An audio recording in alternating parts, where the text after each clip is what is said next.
யாழினியா YouTube channel உங்களை அன்போடு வரவேற்கிறது. இன்னைக்கு ரோட்டுக்கடை குருமா செய்வது எப்படி, இதுக்கு தேவையான பொருட்கள் எண்ணெய், கடுகு, ஜீரகம், கருவேப்பிலை, மஞ்சத்தூள், மிளகாய்த்தூள். இதில் நான் போட்டிருக்கேன். இந்த லிங்க் பார்த்துட்டு இதே மாதிரி செய்யுங்க, டேஸ்ட் நல்லாயிருக்கும். வாங்க ஃப்ரெண்ட்ஸ் பார்க்கலாம். குருமா இட்லிக்கு எப்படி செய்கிறதுன்னு பார்க்கலாம்.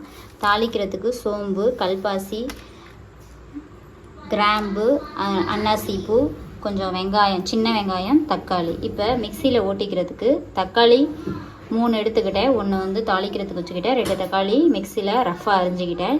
இஞ்சி, பூண்டு, கொஞ்சம் முந்திரி பருப்பு சேர்த்துக்கலாம், இல்லைனா அதுக்கு பதிலாக பொட்டுக்கடலை சேர்த்துக்கலாம். சின்ன வெங்காயம் தான் யூஸ் பண்ணுறேன். அடுத்து வந்து கருவேப்பிலை, புதினா, மல்லி, கொஞ்சம் தேங்காய். இப்போ மிக்சியில் வந்து தேங்காய், தக்காளி, வெங்காயம், பூண்டு, இஞ்சி, முந்திரி பருப்பு எல்லாத்தையும் பேஸ்ட் மாதிரி அடித்து எடுத்துக்கணும்.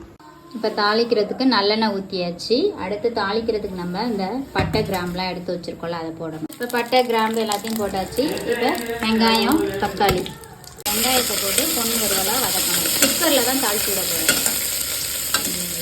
வெங்காயம் பொண்ணு வறுவலாக மாறினதுக்கப்புறம் தக்காளி நல்லா கொலைய வதக்கணும்.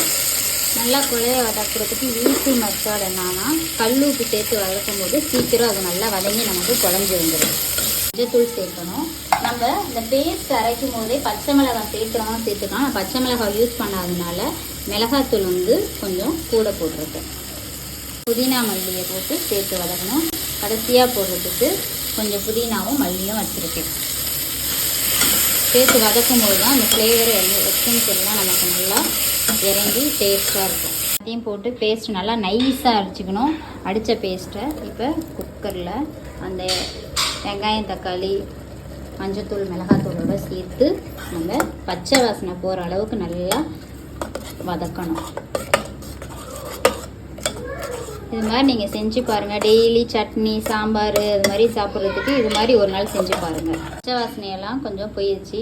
இப்போ நம்ம என்ன பண்ணோம்னா, மிக்சியை கழுவி இதில் தேவையான அளவு தண்ணி ஊற்றி வச்சு ஒரு 2 விசிலுக்கு குக்கர் மூடியை, உப்பு காரம் எல்லாம் சரியாக இருக்கான்னு பார்த்து குக்கர் மூடியை போட்டு விசில் போட்டுடணும். 2 விசில் வரணும். குக்கர் விசில் போட்டு இறக்கியாச்சு. இப்போ கொதிக்குது. இந்த நேரத்தில் புதினா, கொஞ்சமாக புதினாவும் மல்லியும் போட்டாச்சு. இப்போ அடுப்பை வந்து ஆஃப் பண்ணிடலாம். இப்போ சுவையான ரோட்டுக்கடை குருமா ரெடி. இதே மாதிரி நீங்களும் செஞ்சு பாருங்கள். எங்களுடைய சேனலை லைக் பண்ணுங்கள்.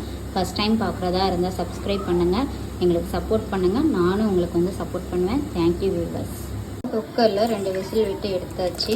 இப்போ திரும்பியும் வந்து நம்ம கொஞ்சம் கொதிக்க வைக்கணும். குக்கர் விசில் போட்டு இறக்கியாச்சு. இப்போ கொதிக்குது. இந்த நேரத்தில் புதினா, கொஞ்சமாக புதினாவும் மல்லியும் போட்டாச்சு. இப்போ அடுப்பை வந்து ஆஃப் பண்ணிடலாம். இப்போ சுவையான ரோட்டுக்கடை குருமா ரெடி. இதே மாதிரி நீங்களும் செஞ்சு பாருங்கள். எங்களுடைய சேனலை லைக் பண்ணுங்கள். ஃபஸ்ட் டைம் பார்க்குறதா இருந்தால் சப்ஸ்கிரைப் பண்ணுங்கள். எங்களுக்கு சப்போர்ட் பண்ணுங்கள். நானும் உங்களுக்கு வந்து சப்போர்ட் பண்ணுவேன். Thank you viewers.